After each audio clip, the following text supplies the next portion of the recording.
Ноябрда. 10 ноябрда дагы сайлап. Эгерде таш көмүрлүк жердештерибиз өзү бир туугандар болсо, сол жүргөн адам өзүнө страховка кылыш үчүн маккамис ошо ооруду өзүнө баягы жуктуруп албас, жуктуруп алганда гана барбас үчүн ошо жуктурбай туруп жанагы тест алып барып ноябрдын 10-нда болот. Общий поликлиника бар жанагы. Ошол жерде сайлат. Тест алынат, анан эси эме чыкпай калса, например, гепатит чыкпай калса, ошол эме вакцина сайып берет. 1000 сомдон экен 40 адамга деп сураганда бизденчи. Но ошол адамга биз жеткизе албай атабыз 40 000 сомдучу. Азыр топтозого эле бир-бирике чыгып калып ошого берип коет атабыз да. Анан ошон үчүн бир көп деле сурайбыз да, күндө болбосо Айкөл Айдаркулович деген бар. Эгерде садака беримиңде болсоңор бардыңар. Ошол адам Казанда турат. Казанда таксист болуп иштейт. 77-жылкы бала күнүгө садаканы 153 сом, 97 сом, 86 сом, 54 сом деп кошо берет күнүгө. Ал күнүгө өзүнүн милдетинен кутулуп атат. Биз аны эч ким заставить эткен жокпуз. А биз всего лишь именно мен айына зорго кошом да. Кичине арттырып алайын аны деп. Жок, андай деп ташташ керек экен да. Но айына кошпой экен. Күнүнө эле 10 сомдон деле өзү отурсам, зато сен күнүмкү сенин жанагы неде карызыңдан кутуласың деген себеп да. Ал бул мына жана садака действительно мен мурда мынтип ойлоп отчумун. Азыр мен мурдагыдай напряженка деле иштебейм. Мен өзүмдүн садакамды кылам. Но ошол эле иштеп аткан немен жеңилдешим менен да. Мен жеңилдейм, кичине акчам келет. Анан ошентип жүрөм да, короче. Но жанагынтип мурдагыдай болуп иштесем деле жетпей калган убакыт болбой атат. Постоянно акча чат. Садакага убагым келгенде садакамды кылып коем. Таксы. Мен семьямдын атынан деп чыдап коем да, эми, например. Ошентип эле биз бардыгыбыз деле ошо атабыздын, апабыздын өлгөн маркумдун атынан деле бир сомду ошол өлгөн чоң ата, чоң энелерибизден, ата энелерибиздин көбүсүнүн деле атын эле коебуз керек. Жок деле балдар бар болсо, ошолордун атынан деле кошуп коелек болот экен да. Анткени ал ошол маркум ала турган соокту ошол именно сен берип аткан садакадан алат экен да. Күнөөлөрү ошодон гана кечирилет экен да. Эми кечеүнкү самый главный кечеүнкү бир эме интернетте угуп калдым да, жанагы көрүп калып, баягы 12400 метр ылдый да, 12200 метр ылдый да. Жана адамдын үйүнүн угул деген бар го, орустардын өзүнүн ученыйлары алып таксип коюп эметчи албай атат. Бул эмне деген үн депчи, эч ким билбей атат анчы. Бирок действительно алып келгенде ошол жакта эмне деген нерсе бардыр, аны ким билет? Бир Аллахтан башка эч ким билбейт, туурабы? Эч ким түшө албайт 12000 метр. Бул наркы жүйүнө бар экен деп деле бардыгыбыз ишенсек болот экен да. Азыр бүгүнкү садаканын негизги бул себеби бул. Эгерде мен толук түшүндүрө албасам, интернеттерден Чубак Ажы, Максат Токтосун бүттүгүнүн жанагы эме даваттары бар. Ошол нерсени жанагы эмне деп коет? Хадис, жанагы бүт сүйлөгөн эмелер бар. Ошол менен түшүндүрө болот экен да. Атакко биз бири-бирибизге карыз катары эмес, от души мен жүрөгүм катары бере турган болсом, ошол садака кабыл болот да. Максат күнөө жа вакцинаны мондо болот да, вакциначы. Бизде именно жа бор оорулар көп болуп атат го. Бор ооруларчы. Ошолор вакцина бул ошондой дальше дагы бор оору болбош үчүн алдын ала прививканы алып калуу болот. Ошого дагы биз азыр салым кошуп, жанагы эгер буга чейин келип укол сайып берген да. Эми азыр асыл жана эле жазганда мүмкүнчүлүгү болсо жардам бергилечи депчи. Ошого биздин каражатыбыз да жетпей атат. Эмнеден каражатыбыз жетпей атат? Салым жок садака биримдигинечи.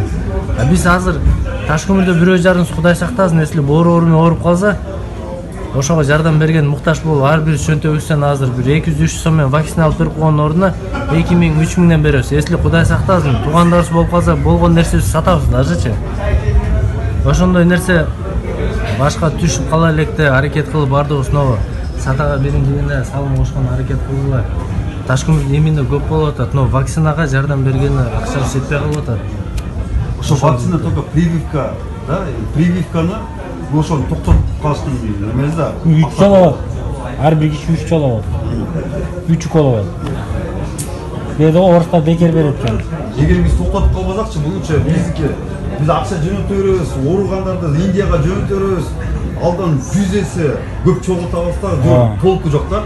Алдан кийин баягы айтып атам, азыр эле Москвадагы любой жерде жашаганбыз, ошо бир семьядан бирөө боло турган болсо, бирөөнү өт, бирөө менен бирөөнүн баягы зубный паста щеткасы менен коп коет бир стакан ичинде, ошол щеткадан эле жугат.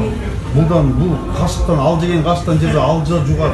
Бирөөнүн ошол эле гепатит менен ооругандын каны ичине жерге тийип калса, алдан өтөт. Эми кыскасы жуга турган ай ичкен жерде бир жерде контакт обязательно болот. Ошондо жууп берет экен да. Ошонун негизинде бул Ташкент садака биримдиги бириктирилген да, булчу түзүлгөн. Эң биринчи себеп мен. Экинчи себеп бул биздин биримдигибиз мына кече күнкү эле болгон силердин окуяңар менен мисалы үчүн бизде деле болгон. Андан мурда биздин Ташкенттик жердештерибиз эч кимибиз көңүл бурбачык да. Посольстводон эптеп бир нерсе кылып, бир туугандары тияк-пияк кылып көтөрүп коюшкан да.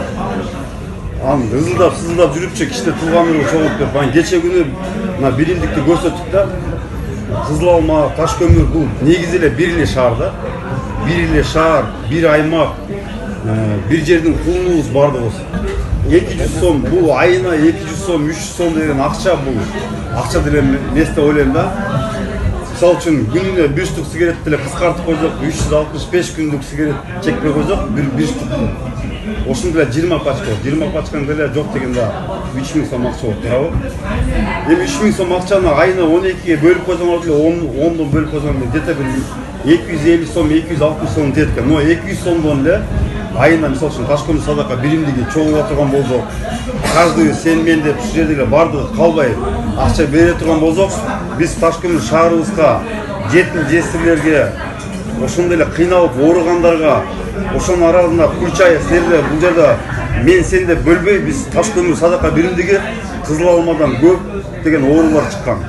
5 адам гепатит менен ооруйт. Азыркы учурда официально зарегистрирован, что барып больницага барып, Индияга барып доорун алмаштырып келгенче.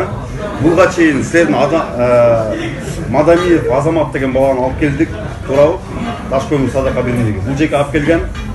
Бул жерде больницада колдон келишинче жардам берип атабыз. Но ошентсе дагы азыр биз жетишпей атабыз да. Мисалы үчүн азыр барган сайын бюджет бизде 100 миң, 120 миңден болчу да. Азыр барган сайын 36 миң, акыркы айда 36 миң чогулду.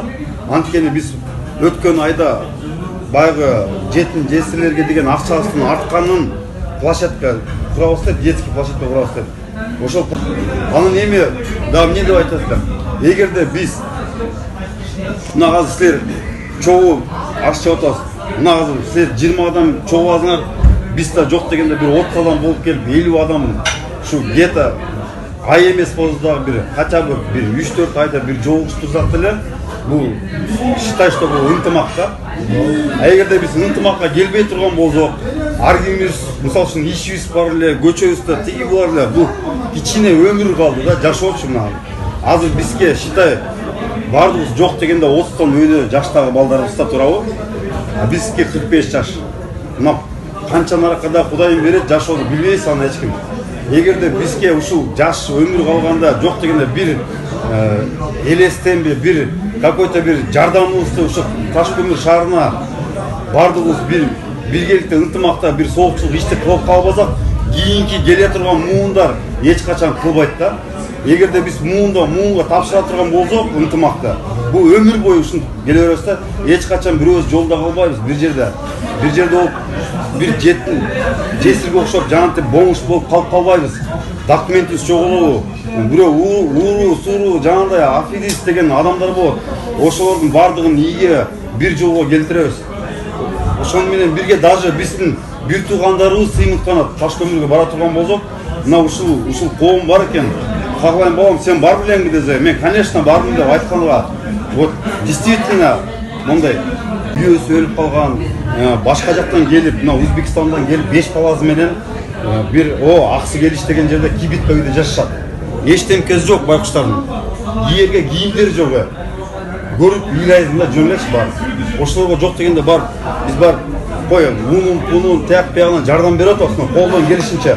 Но биз ошол адамдарга ошол жаш муундар ошол чоңоюп келаткандар биз азыртан жардам берип ошолор чоңойтуп отурган болсок алар бизден кийинки муундарга ошондой эле сабак болот да. Ошол нерсени баардыгыбыз мисалы үчүн көрүп туруп карабай кетип калсак бул туура эмес болуп калат экен да мусулманчылыктачы. Эгерде кыйналып аткан адамды даже көңүлүн сурап койгон адам бул сооптун эң бир чоң сооптордун бири да булчу. Эгерде биз ушинтип Кудай буйруса, Кудайым насип этсин бардыгыңарга. Ушу мен мисалы үчүн бардыгын тааныбай калышым деле мүмкүн, кээктилерин чындачы. Поименно тааныбай калсам кечирип коесуңар. Но мен ойлойм, что если мени таанып турган болсоңор, например, ушул бардыгыбыз ушу бирдей эле аке үйкө болуп до конца ушинтип мен жүргөнгө мен даярмын. Эч качан бири-бирибиздин сөзүбүздү жаман нерсе кылбай эле бизге кайта жок деп кое албай, колдон келишинче жардамды кылабыз обязательно. Бул бизге эч ким в этой жизни не застрахован дейт.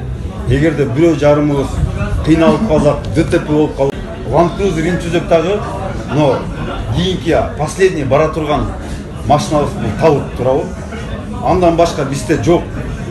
Төрөлөбүз, өлөбүз. Башка бул хаятта бир гана соопчулук иш кылып кала турган болсок, ошол гана жазылып калат экен да бизгечи. Андан башканын эчтемкенин кереги деле жок деп ойлойм да. Бүгүнкү күндө ичебиз, чегебиз, бул жүрөбүз, бул бардык нерсе унутулуп калат экен. Но сооп иш эч качан унутулуп калат экен деп ойлойм да. Рахмат.